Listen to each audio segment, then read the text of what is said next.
कर्म में, मोक्ष भी में।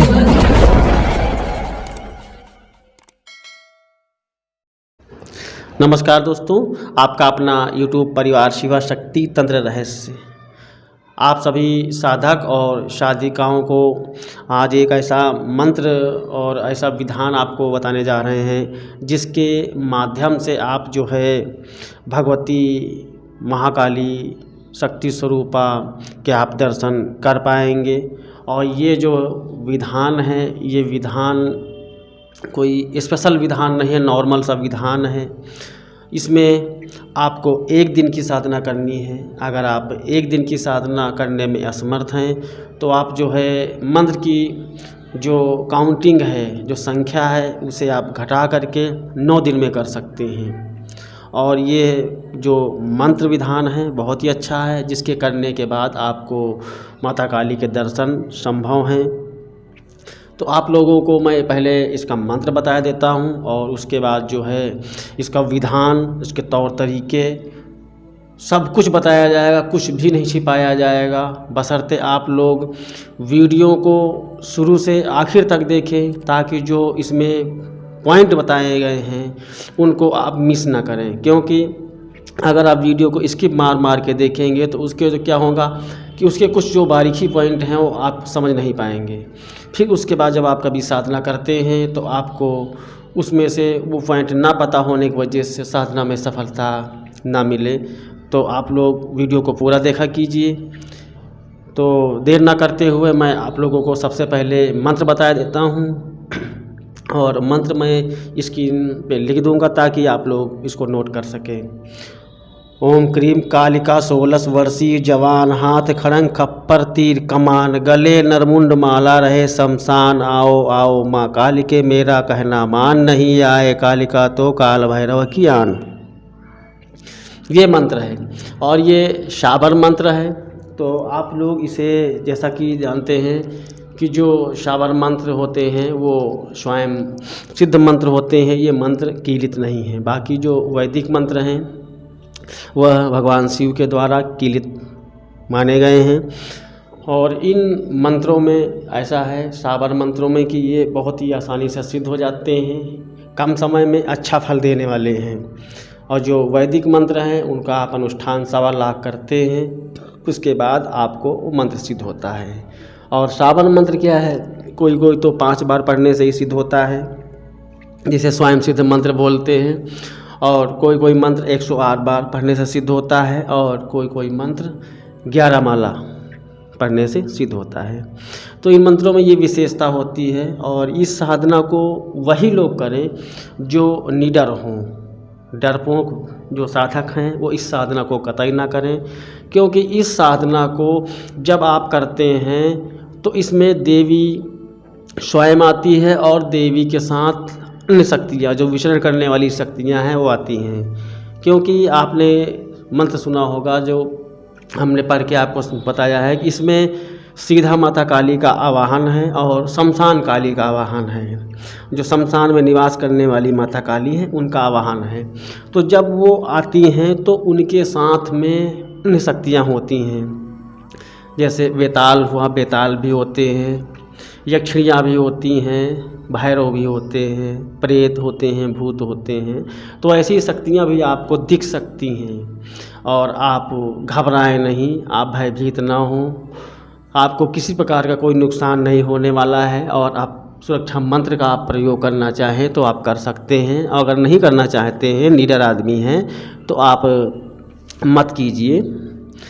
और हो सके तो जो कुंडल वाला जो मंत्र होता है, जिसे सुरक्षा मंत्र बोलते हैं, जिससे पढ़ने के बाद अपने चारों तरफ एक दायरा खींच देते हैं, लकीर बना देते हैं, जिससे कोई शक्ति उस दायरे के अंदर नहीं आती, तो आप इसका प्रयोग करें। और इसकी जो संख्या है वो 1 दिन का प्रयोग है। तो आप किसी शनिवार को करें या फिर आप मंगलवार को करें। और जब भी करें तो आप रात 10 बजे के बाद करें। कोई भी साधना करें तो मेरा अपना मानना है 10 बजे के बाद करें। आप जो है 21 माला एक बैठक में करें। आपको आसन पे बैठे बैठे ही देवी के दर्शन होंगे, आपको देवी जी दिखाई देंगी। और इस मंत्र में ये खूबी है कि शक्ति स्वयं खींची चली आती है और ये स्वयं सिद्ध मंत्र माना गया है। और जिस मंत्र में बाबा भैरवनाथ की आन लगी होती है, उस मंत्र में तो शक्ति का आना निश्चित होता है। तो आप लोग इसकी सामग्री और विधान नोट कर लीजिए। आप एक जो है लकड़ी का बाजोट ले लीजिए। बाजोट का मतलब है लकड़ी का पटरा, उस पर बैठक के टाइप में बना होता है, आप जो है उसे ले लीजिए। उस पर जो है 1.25 मीटर काला कपड़ा बिछाएंगे और आप जो बैठने की जो आपकी दिशा होगी वो दक्षिण की दिशा होगी, यानी कि जो आपका मुंह होगा वो दक्षिण की दिशा होगा। उस बाजोट के ऊपर आप जो है देवी काली का यंत्र रखेंगे। अगर यंत्र नहीं है तो आप कोई मूर्ति रख सकते हैं, अगर मूर्ति भी नहीं है तो आप फ़ोटो रख सकते हैं। तीनों में से एक चीज़ होनी अनिवार्य है। सामने आप हल्दी मिले हुए चावल रखेंगे उसी कपड़े के ऊपर और वहीं पर आप आसन लगा करके बैठेंगे। आसन आपका काला होना चाहिए, आपके जो वस्त्र हैं वो काले होने चाहिए। दिशा जैसा कि हमने पूर्व में बताया है कि दक्षिण तरफ आपका मुंह होना चाहिए और आप पद्मासन पे बैठेंगे। अगर आपको कोई दिक्कत है बैठने में तो आप अपने सुखासन पे बैठ सकते हैं, यानी कि जैसे आपको सुविधा लगे, ठीक है। उसके बाद आप रुद्राक्ष की माला से 21 माला एक बैठक में पूरा करेंगे। आप देखेंगे कि आपकी 21 माला पूर्ण होने से पहले ही आपको देवी के दर्शन हो जाएंगे। और आपको भोग में आपको लौंग, कापूर, एक जायफल, एक नींबू, सरसों का तेल का चिराग और एक धूप बत्ती या अगरबत्ती गुलाब वाली, एक गुलाब का इत्र, इतनी सामग्री आपको अपने पूजा स्थान पे यानी उसी बाजोट पे रखनी है। और पूजा के अंत होने से पहले ही आप जायफल का भोग देंगे, मंत्र पढ़ते हुए, स्वाहा बोलते हुए आप उसमें हवन कुंड में आहुति देंगे। और जो आपका नींबू है, नींबू के मंत्र पढ़ते हुए काटेंगे, बलि देंगे। नींबू काटते समय दोनों टुकड़े अलग नहीं होने चाहिए, नीचे का जो स्किन है वो लगी होनी चाहिए। उसी नींबू के ऊपर कपूर और लौंग रखते हुए आप मंत्र पढ़ते हुए आप आहुति देंगे, यानी कि जलाएंगे। उसके बाद जो है आपका जो इत्र है वो भी आप देंगे। हो अपने पूजा स्थान पे आप लाल कलर का हो सके तो गुलाब का फूल या कोई अन्य फूल जो लाल कलर का हो उसे रखेंगे। और जैसे आप इस साधना को रात में करेंगे तो रात में 10 बजे के लगभग बैठेंगे, 10 के बाद बैठेंगे।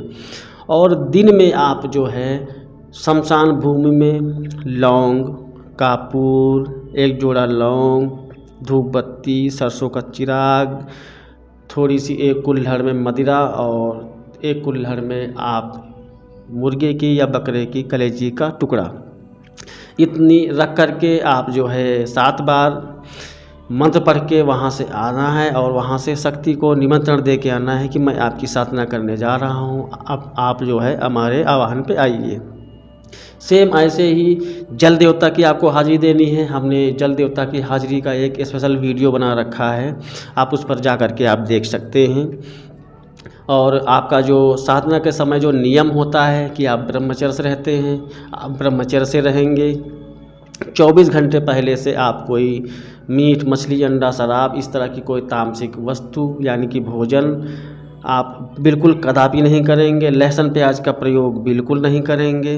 अगर आप 21 माला एक बैठक में नहीं कर सकते हैं, यानी कि एक दिन की साधना नहीं कर सकते हैं, तो फिर आप इस साधना को 9 दिन तक करिए, 108 बार, यानी कि एक माला रोज़ आप 9 दिनों तक करिए, ठीक है।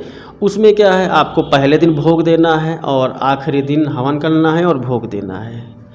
सेम बाकी प्रक्रिया वही रहेगी। आप शमशान में हाजिरी देंगे, जल देवता की हाजिरी देंगे और साधना काल में आप ज़्यादा किसी से बातचीत ऊट पटांग नहीं करेंगे। अपनी नज़र बना कर रखेंगे, यानी कि नज़र आपकी गलत नहीं होनी चाहिए। आप ब्रह्मचर्य से रहेंगे, जो साधना का नियम होता है, तो आप इस तरीके से आप 9 दिन में भी ये साधना कर सकते हैं। ये उनके लिए है जो एक बैठक में 21 माला नहीं कर सकते हैं, बैठने में असमर्थ हैं, उनकी कमर में या घुटने में कोई ऐसी दिक्कत है जो बैठ नहीं पाते हैं।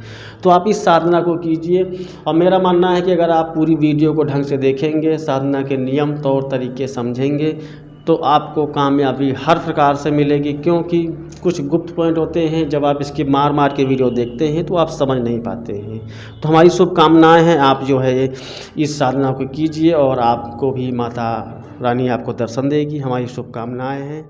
इसी के साथ नमस्कार।